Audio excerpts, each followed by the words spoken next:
안녕하세요. 여러분의 화요일 점심시간을 책임지고 있는 MT의 이현아입니다. 우리가 이제야 다시 만나게 되다니 혹 믿기지 않을 만큼 긴 휴방기간이었는데요. 그동안 중간고사 때문에 고생 많으셨죠? 이제는 마음 푹 놓으시고 저와 함께 신나는 점심시간을 즐기도록 해요. 시험도 끝나셨는데 이제 뭐하고 노실지 고민이 많이 되실 것 같은데요. 정작 좀 놀아보려니 돈이 없으신 분들도 꽤 많으시죠? 그래요. 시험기간이었다고 해서 돈을 안 쓰는 건 아니었어요. 다 어디로 새나가는 건지 궁금해 미치겠지만 다시 기말고사 기간이 오기 전에 바쁘게 놀아줘야 합니다. 술집? 비싸죠. 클럽? 비싸죠. 영화관? 비쌉니다. 그렇다면 대체 뭐하고 놀라는 것이냐? 좀 슬프게 들릴 수도 있지만 집에서 영화 한 편 다운받아 보는 것이 어떨까요? 그렇다고 집에서 혼자 우울하게 영화를 주구장창 볼 수 없는 노릇이니 오늘 저희 MT와 함께 영화 한 편 확실히 잡아가세요. 여러분의 심심풀이 땅콩이 되고픈 MT 촬영 들어갑니다.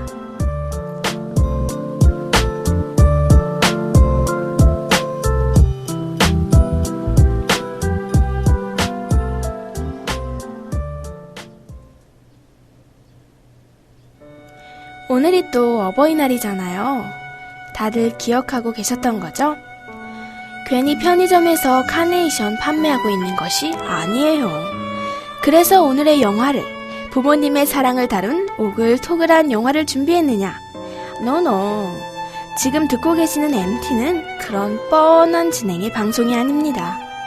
이럴 때일수록 가족끼리 오붓하게 볼 수 있는 영화가 아닌 스릴감 돋고 빨간 딱지가 떡하니 붙어있는 영화를 소개하는 패기를 가진 방송입니다. 그럼 오늘 소개할 영화에 대한 힌트 나갑니다.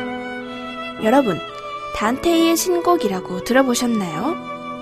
어렴풋이 들어본 분들이 많으실 텐데요. 단테의 신곡을 보면 인간을 파멸로 이끄는 탐식, 탐욕, 교만, 성욕, 분노, 나태, 시기 등의 죄악들이 나오는데요. 예시로 든 죄악들의 수가 모두 몇 개인지 기억하고 계신가요? 그렇습니다. 바로 7개. 영어로 하면 7. 그리하여 오늘 소개해드릴 영화는 바로 7입니다. 단테의 신곡을 소재로 삼고 있는 이 영화 또한 실제 미국에서 벌어졌던 별자리 연쇄살인사건을 토대로 시나리오를 써서 만든 영화이기도 하죠. 어떤 영화일지 벌써 느낌이 팍팍 오지 않나요? 또한 영화의 감독인 데이비 핀처의 영화들을 보자면 에일리언 3, 패닝룸, 조디악 등 심장을 쫄깃쫄깃하게 만든 영화들이죠. 연쇄살인마가 나올 거라고 팍팍 광고하는 이 영화에 없어서는 안 되는 것이 있다면 바로 형사들인데요. 형사님들의 포스가 장난이 아닙니다. 바로 브래드 피트와 모건 프리먼이 형사 역할로 나오죠. 이 정도 네임밸류로 일단 먹고 들어가는 영화가 바로 7입니다.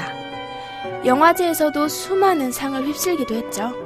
자, 그렇다면 이제 본격적인 줄거리로 들어가 볼까요? 일단 영화의 배경은 정확히 어딘지 모르는 미국 내의 한 장소. 비는 주룩주룩 내리면서 음침한 분위기를 만드는데 대성공을 합니다. 그렇다면 이쯤에서 노래 한 곡 듣고 넘어갈게요. 넬의 몽중인의 현실 체험기입니다. 그 음침하고 암울한 도시에서 단테의 신곡과 초서의 캔터베리 서사시를 근거로 한 연쇄 살인 사건이 발생하게 됩니다. 비만증의 한 남자가 강압에 의해 위가 찢어질 때까지 먹다가 죽은 거죠. 이 엽기적인 살인 사건에 투입된 두 형사가 바로 브래드 피트와 모건 프리먼입니다. 범인의 흔적을 계속 찾던 중 두 번째 살인사건이 일어납니다. 악덕 변호사가 협박에 의해 식칼로 자기 살을 한 파운드나 베어내서 죽게 된 것이죠. 변호사가 죽어있던 바닥에는 피로 쓴 글씨가 남아있고 모건 프리먼은 그 글씨를 보고 이 살인사건이 계속 이어질 것이라고 판단합니다. 모건 프리먼의 예측대로 연쇄살인사건은 계속되고 이 두 형사는 살해 현장에서 단서를 찾기 위해 노력하지만 오히려 살인범의 치밀하고 계획된 살인의 현장에 남겨진 흔적들 사이에 혼란을 느끼며 따라갔을 땐 이미 또 다른 살인이 일어난 뒤였죠. 해결에 진전이 보이지 않아 골머리를 앓고 있던 중 놀랍게도 범인이 제 발로 경찰서에 문을 열고 들어옵니다.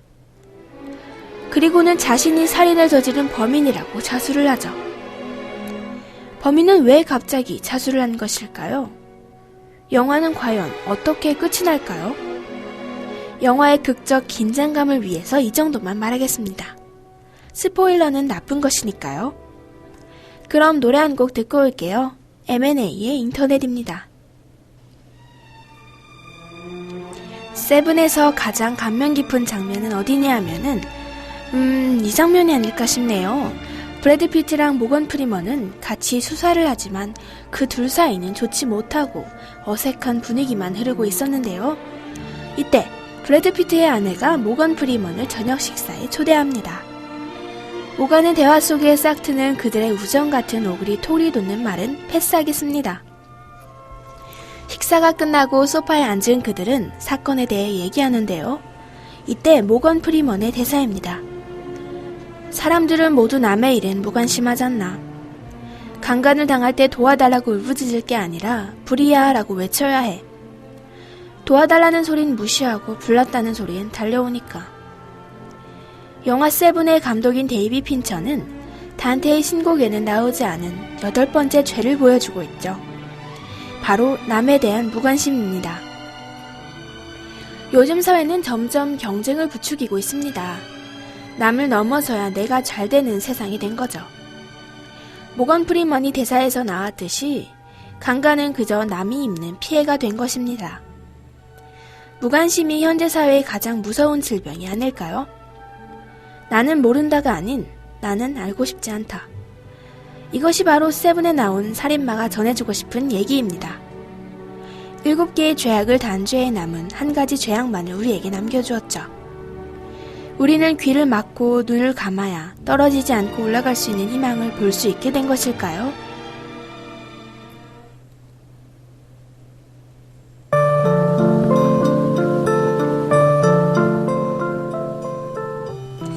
오늘의 영화 세븐 어떠셨나요? 약간 오싹하지만 어떠한 메시지를 전해주고 있는 영화. 브래드 피트의 블링블링한 젊은 시절을 볼 수 있어 땡큐인 영화이기도 하죠. 반전으로도 유명한 영화.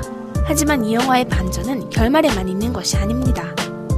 또 하나의 반전이 기다리고 있는데요.